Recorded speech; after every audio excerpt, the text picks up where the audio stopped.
passionate about this topic area in contact sport and neck injury for a couple of reasons really. One, I suffered a neck injury myself, so I had a C6-7 fusion and plate, so I had my own rehab process in that. So I think it's important to prepare players appropriately for sport in mind.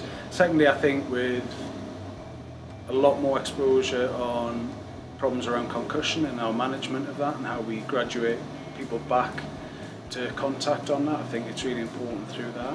And also as a bigger part so that we can create athletes and players and at whatever level who are fit for playing rugby union, rugby league, contact sports, whatever it may be. Often, you know, we fall into the trap where we train everyone in the weight room, which is really good, and we need to keep that as a constant in our programming, but also to get outside of there and bridge that gap between what happens in here and what happens on the field or on the judo mat, I think is really important.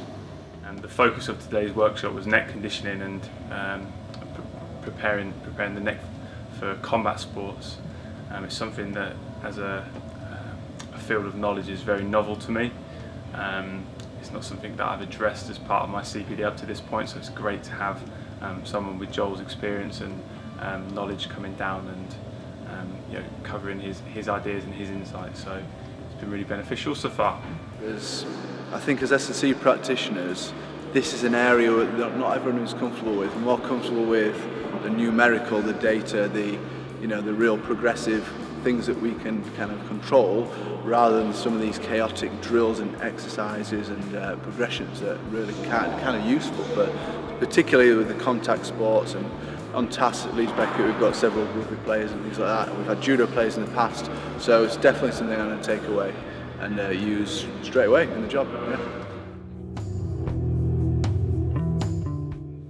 Most useful part so far, I've enjoyed hearing some of Joel's anecdotes, so it's always good when somebody comes to deliver, and rather than just presenting theory or science, they present it with a flavour of their own experience. So I particularly enjoyed some of Joel's anecdotes, mixed in with lots of the practical drills and how he might use those, what his understanding of those drills are. So.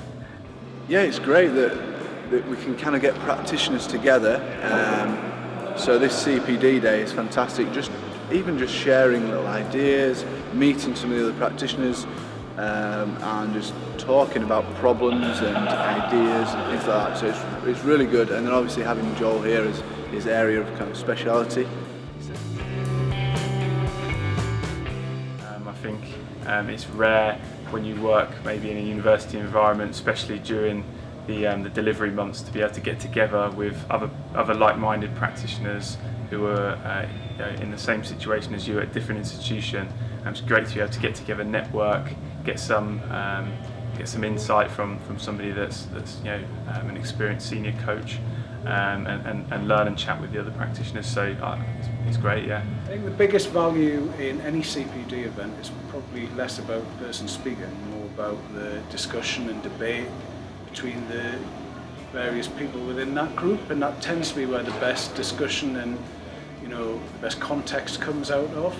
And also it's an ability for people to network, which is important. We tend to operate within our own little world sometimes, so I think it's important that people get out and see what goes on at different institutions and understand the constraints that different people have, and where there are similarities as well.